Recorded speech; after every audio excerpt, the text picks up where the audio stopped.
authorities investigating Minnesota Governor Tim Walz and Minneapolis Mayor Jacob Frey over an alleged conspiracy to impede federal immigration agents. Imagine a quiet city suddenly turning into a war zone. Thousands of federal agents pour in, launching raids, making arrests, and gunfire echoes through the streets. That's exactly what's been unfolding across the Twin Cities of Minnesota since December 2025 with Operation Metro Surge, the campaign the Trump administration is calling the largest immigration operation ever. Over 3,000 people have been arrested, including alleged dangerous criminals, but there are also rising allegations of abuse of power, violence, and tragic incidents that have shocked the community.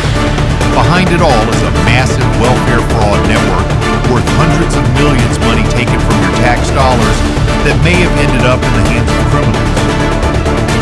Or worse, is this about protecting security or a political purge? Don't miss this because the truth behind it might make you rethink everything. Hit play now to discover.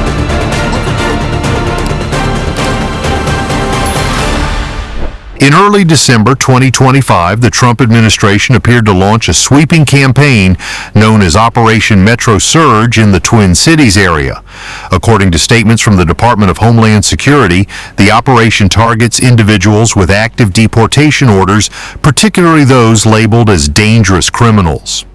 Authorities also revealed that federal agents raided a villa in Los Angeles tied to a human trafficking network originating from Somalia, with suspected financial flows reaching into the billions of dollars.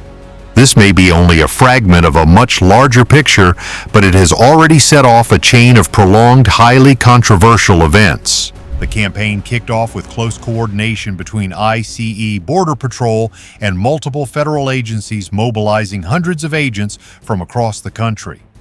The first raids happened at night with police sirens tearing through the once quiet neighborhoods of Minneapolis and St. Paul, leaving local residents jolted awake in panic.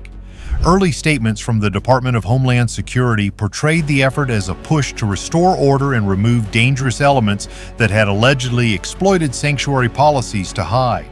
But almost from the start, critics, including human rights organizations, pushed back, arguing that the campaign was discriminatory and disproportionately targeting immigrant communities such as Somali, Latino, and Hmong residents, and that aggressive tactics raised serious civil rights concerns.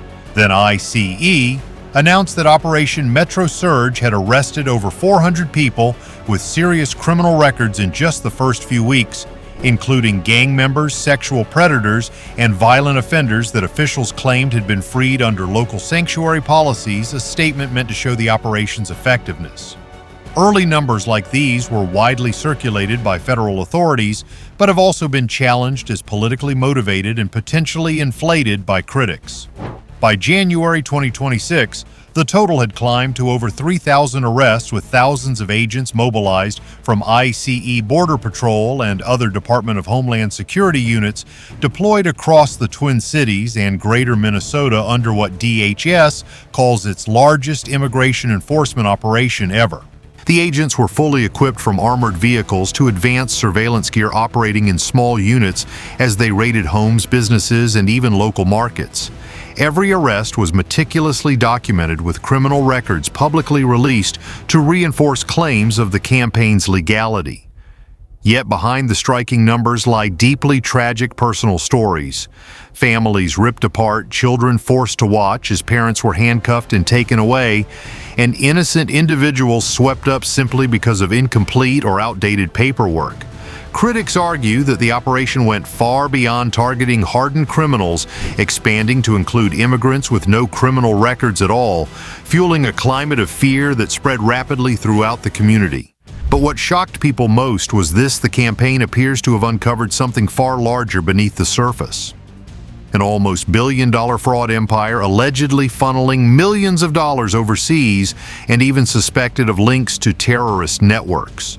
According to multiple sources, Minnesota has become the epicenter of what may be the largest welfare fraud cases in U.S. history, with estimated losses nearing billions of dollars in taxpayer money. Programs meant for child welfare, housing assistance, and healthcare were reportedly systematically exploited, turning public aid into a vast criminal pipeline. This revelation grew out of long-running investigations by the FBI and the Treasury Department, which had been tracking suspicious financial flows for years. Once Operation Metro Surge began, agents were not only making arrests, but also seizing evidence of intricate financial networks involving hundreds of shell companies, forged documents, and fake invoices. What started as an immigration crackdown quickly evolved into a full-scale corruption hunt, drawing in financial analysts and technology experts tasked with following the money and uncovering how vast sums quietly moved through the system. More specifically, the Feeding Our Future case, a federal child nutrition program, appears to have been exploited to siphon off more than $300 million intended to feed poor, hungry children. By the end of 2025, around 78 people had been indicted with 57 convictions secured. One defendant, Abdid Mohammed Noure, was sentenced to 10 years in prison for stealing roughly $1 million meant for children's meals. It is deeply disturbing to grasp that funds meant to feed vulnerable kids were diverted into criminal pockets amid allegations of shell companies, falsified records, and fake invoices for millions of meals that were never served. The program was originally created to provide meals for children in impoverished communities, but instead it was allegedly hijacked by criminal groups that set up dozens of fake feeding centers, claimed thousands of non-existent children, and collected government funds. Investigators later found that portions of the money were used to purchase luxury cars, real estate, and were even transferred overseas through underground banking networks. The case triggered widespread public outrage, with local parents speaking out that real children were being neglected while their tax dollars were being squandered. At the same time, the involvement of the immigrant community added another layer of tension, as many defendants were of Somali origin, prompting immigrant rights groups to warn against racism and collective blame. Then there is the Housing Stabilization Services Program, which was originally projected to cost $12 million over 4.5 years, but ultimately spent up to $32 million. Federal authorities halted payments to 77 service providers after finding credible signs of fraud. In December 2025, agents raided Ultimate Home Health Services in Bloomington after investigators discovered the company had billed $1.1 million for autism services while providing little to no actual care for the children involved. And these cases appear to be only the tip of the iceberg, with other Medicaid programs and community service initiatives now under scrutiny amid growing suspicions that billions of dollars may have been lost. Raids on companies like Ultimate Home Health Services often involve local police support, though operations didn't always go smoothly. In many cases, agents uncovered piles of forged documents, computers loaded with fake client data, and cash stashed in hidden safes. These discoveries sparked prolonged legal battles, with defendants insisting they were merely trying to help their communities, but evidence pointed to a well-organized fraud network with international connections. The fallout went beyond lost budgets, deeply eroding public trust in welfare programs and leaving many to question the competence and oversight of local government management. Perhaps Minnesota became a focal point in part because of its sanctuary-oriented policies and limits on cooperation with federal agencies. In 2023, Governor Tim Walz signed several laws expanding access for undocumented immigrants, including access to state-funded healthcare driver's licenses and in-state college tuition, and created the New Americans Office to support immigrant and refugee integration. At the same time, Minnesota Attorney General Keith Ellison issued a legal opinion advising that local authorities could not hold people solely on ICE detainer requests if they were otherwise eligible for release of view, that local jails said made them reluctant to cooperate with federal immigration authorities because of potential lawsuits.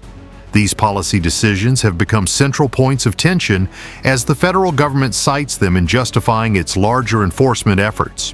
These policies were designed to protect immigrants' rights, helping people integrate into society without fear of deportation for minor violations. The New Americans Office provides services such as English classes, job support, and legal advice to promote inclusion and stability. But critics argue that these measures inadvertently created an environment that made systemic abuse easier to conceal, especially as later investigations tied broader fraud networks to the Twin Cities. Attorney General Keith Ellison's legal opinion led local jails to refuse holding people solely on ICE detainer requests, without a court order pushing many county officials to decline cooperation over fear of lawsuits. This complicated federal operations, forcing agents to carry out arrests without local law enforcement support, heightening tensions between state and federal authorities.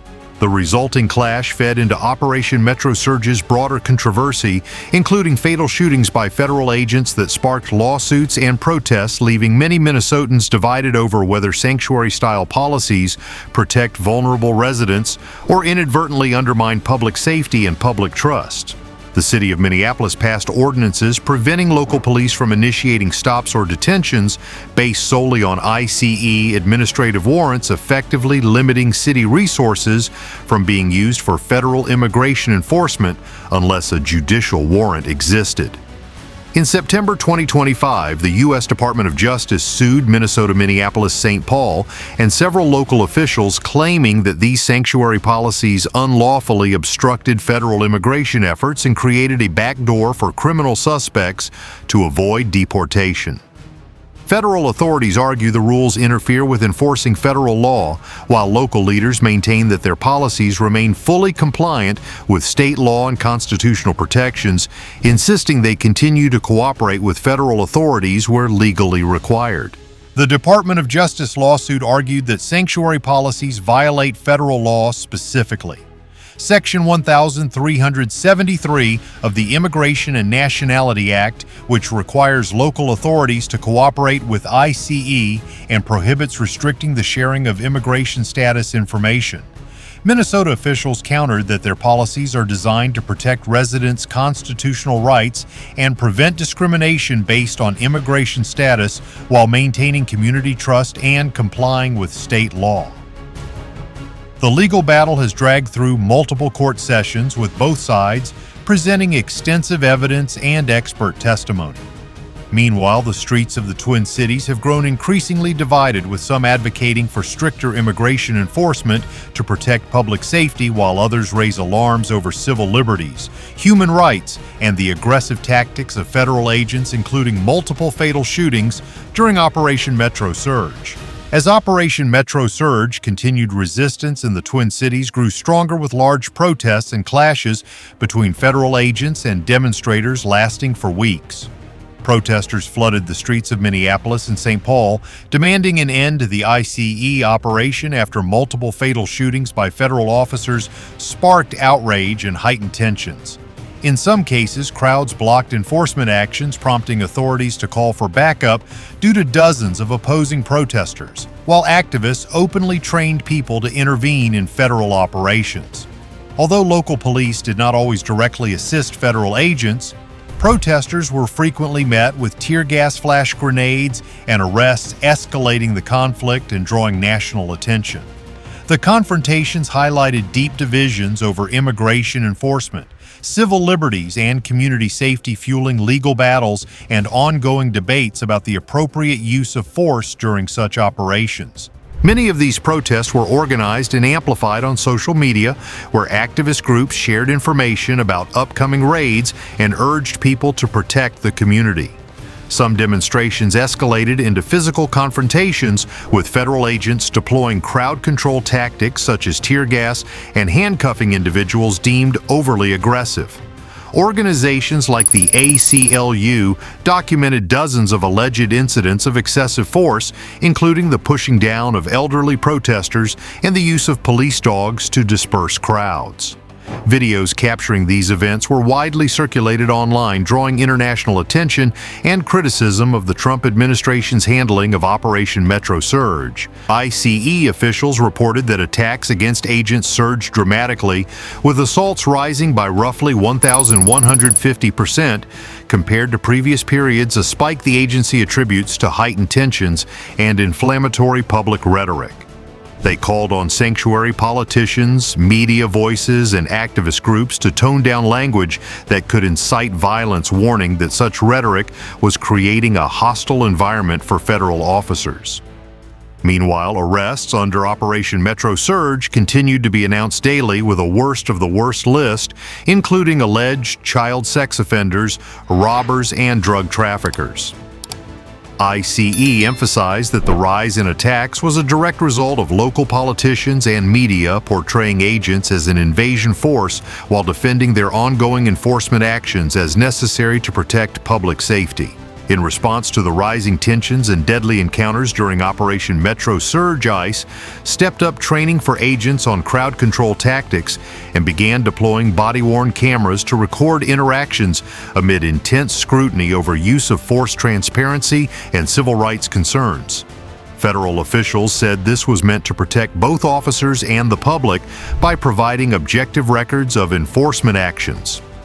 Recent policy changes now require immigration officers in Minneapolis to wear body cameras as part of an effort to increase accountability after multiple fatal shootings by federal agents sparked widespread outrage and protests. Among those ICE has publicly named in connection with Operation Metro Surge are Abdul Qadir Sharif Abdi and Sahal Osman Shidain. According to federal statements, Abdi is a Somali national described as a former member of the Gangster Disciples and Vice Lord Nation with prior convictions for fraud and property theft. Related offenses, and Shidain is also from Somalia and has a conviction for criminal sexual conduct with a minor aged 13 to 15. Both were arrested as part of the targeted enforcement in Minneapolis. Stories like these have been used by supporters of the operation to illustrate what they say are system failures when serious offenders remain free in the community due to limitations on local federal cooperation, a claim that has fueled sharp debate over public safety and policy. Abdul Qadir Sharif Abdi had lived in Minneapolis for over a decade and worked at local recovery and housing programs, with people in the community crediting him for helping others sober up. But ICE officials say he had prior convictions, including fraud and property theft-related offenses, and allege a gang affiliation, claims his supporters dispute and say ignore his rehabilitation efforts. Turn Zero Search 0. Turn Zero Search 3. Similarly, Sahal Osman Shidain, a Somali national, was previously convicted of criminal sexual conduct involving a minor and later reintegrated into the community, holding a job at a local store before Operation Metro Surge arrested him as part of its enforcement actions. Mukhtar Muhammad Ali has a criminal history that includes assault, fraud, robbery, and theft, while Ahmed Mohammed Saw was convicted of multiple offenses including domestic violence, drunk driving assault, and property damage. Vanilaut Kiyomi, who had lived in Minneapolis since 2009, had a final deportation order but served 7 years in Ohio for 2 assault convictions before being released back into the community, where he remained for another 16 years without deportation being enforced. Ali and Saha are part of a broader group of repeat offenders with long criminal histories ranging from minor to major crimes, highlighting federal authorities' concerns about the potential risks of local policies that limit cooperation with ICE. The expanded scope of arrests under Operation Metro Surge also included individuals without serious criminal records, such as immigrant workers in local factories, causing labor shortages and economic disruptions. The Somali community, one of the largest in the U.S., felt particularly targeted, with community leaders holding press conferences to protest the operation and emphasize that most members are law-abiding citizens. They warned that the campaign was harming the community's reputation. Similarly, the Latino community expressed concern over increased random document checks, which heightened social tensions and fueled fears of discrimination, further intensifying divisions and mistrust between residents and authorities. But suspicions about where some of the welfare fraud money ended up have only intensified the controversy, with federal prosecutors warning that portions of funds stolen from Minnesota's social service programs may have been routed overseas through informal Hawala transfer networks, and that a share of what was sent to Somalia could have landed in the hands of Al-Shabaab, the Al-Qaeda-linked militant group. Though prosecutors have not publicly charged anyone with financing terrorism, and there is no direct evidence proving intent to fund terrorism. Investigators have tracked complex money flows using bank data and international intelligence, but proving clear ties to terrorist financing remains difficult due to the informal nature of hawala and the lack of concrete documentation. Many experts say most of the fraud proceeds were used for personal purposes, such as luxury homes, cars, and travel, rather than being deliberately sent to extremist groups. In response, Minnesota officials under Governor Walz filed a federal lawsuit arguing that Operation Metro Surge violates state rights in managing welfare and local law enforcement, claiming the campaign infringes on Minnesota's powers under the 10th Amendment and undermines constitutional protections. These legal battles could last for years, as both sides bring in top lawyers to argue over federalism and state sovereignty. And while the courts sort it out, the federal operation has continued, though some legal pressure and partial restrictions have tempered its intensity. Always ask who is truly protected and who is paying the price. This is a lesson worth considering for anyone concerned about the country's future. The Twin Cities case could serve as a warning nationwide, sparking debates on immigration and welfare reform. Policy experts emphasize the need for stronger cooperation between federal and local authorities, along with stricter oversight to prevent abuse. At the same time, it's crucial to strike a balance between protecting human rights and maintaining public safety, avoiding extremes on either side that could undermine trust or security. We've gone through a dramatic journey in the Twin Cities, from ICE's lightning raids and thousands of arrests to allegations of a massive welfare fraud web tied to criminal networks, but the story keeps evolving. Operation Metro Surge launched in December 2025 as the largest immigration enforcement campaign in U.S. history, has resulted in over 3,000 arrests and at least 2 fatal shootings of U.S. citizens by federal agents, including Renee Good and Alex Pretty, intensifying protests and legal battles.